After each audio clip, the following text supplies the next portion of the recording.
চলো আজকে তোমাদের সঙ্গে শেয়ার করি এই পিৎজা রেসিপিটা। এটা একদমই চিজ লোডেড বলতে পারো, একদম ঘরে বানানো যাবে খুবই সহজে। তার জন্য আমি এখানটায় উষ্ণ গরম জল নিয়েছি, তাতে 1 চামচ চিনি আর 1 চামচ নিয়েছি ড্রাই ইস্ট।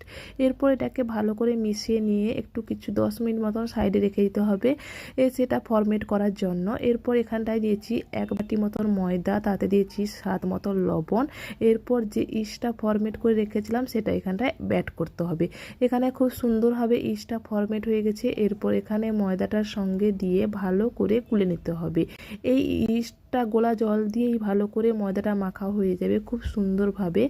এইভাবে আপনারা খুব সুন্দরভাবে সহজেই বাড়িতে বানিয়ে নিতে পারবেন পিৎজার ব্রেডটা। এইভাবে আপনারা ব্রেড, যে কোনো ধরনের ব্রেডও বানানো যেতে পারে বাড়িতে খুবই অনায়াসে। আমাদের খুব সুন্দরভাবে ময়দাটা মাখা হয়ে গেছে। এরপর এখানটায় দিয়ে দেবো তেল। এখানে আমি অ্যাড করছি তেল, আপনারা চাইলে এখানে বাটারও ইউজ করতে পারেন।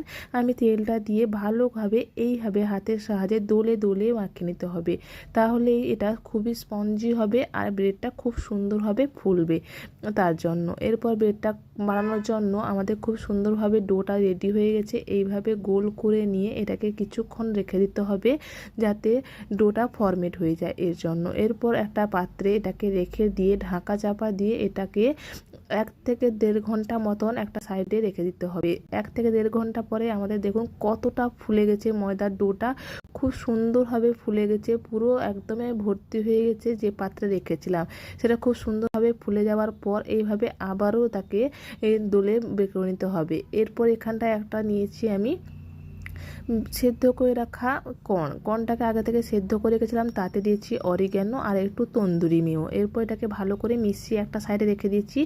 যে পাত্রে আমি পিৎজাটাকে বেক করব সেই পাত্রে একটু শুকনো ময়দা উপর থেকে ছড়িয়ে দিয়ে এখানে ব্রেড ডোটাকে ভালো করে স্প্রেড করে দিচ্ছি হাতের সাহায্যে। এরপর ফোক বা কাঁটা চামচের সাহায্যে এইভাবে একটু ডট ডট করে ফুটো ফুটো করে নিয়েছি যাতে ব্রেডটা বেশি ফুলে না যায় তার জন্য।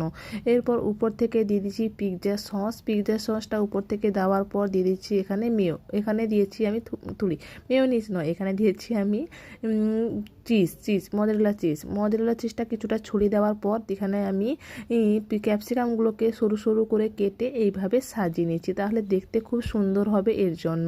আর পেঁয়াজটাও এইভাবে সুন্দর করে সাজিয়ে নিয়েছি। এখানে আপনারা চাইলে যে কোনো ভেজিটেবলসও অ্যাড করতে পারেন। আমি এখানে কর্ন পিৎজাটা বানাচ্ছি বলে তার জন্য একটু কর্নটা বেশি দিয়েছি আর একটু ক্যাপসিকাম পেঁয়াজ অল্প একটু দিয়ে কর্নটাকে ভালো করে দিয়ে এখানে লোডেড করে দিয়েছি একদম।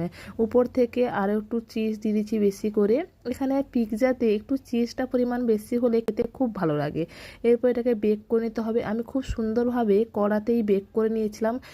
কড়াতে যেভাবে কেক বেক করা হয় সেভাবে খুব সুন্দর করে বেক করে নিয়েছি। আমি নিচে একটা পাত্র রেখে তারপর এটাকে বসিয়েছিলাম বেক করতে। খুব সুন্দরভাবে ফুলে গেছে আমাদের একদমই পিৎজাটা, খুবই সুন্দরভাবে খুবই সহজেই তৈরি হয়ে গেল আমাদের কর্ন চিজ পিৎজা।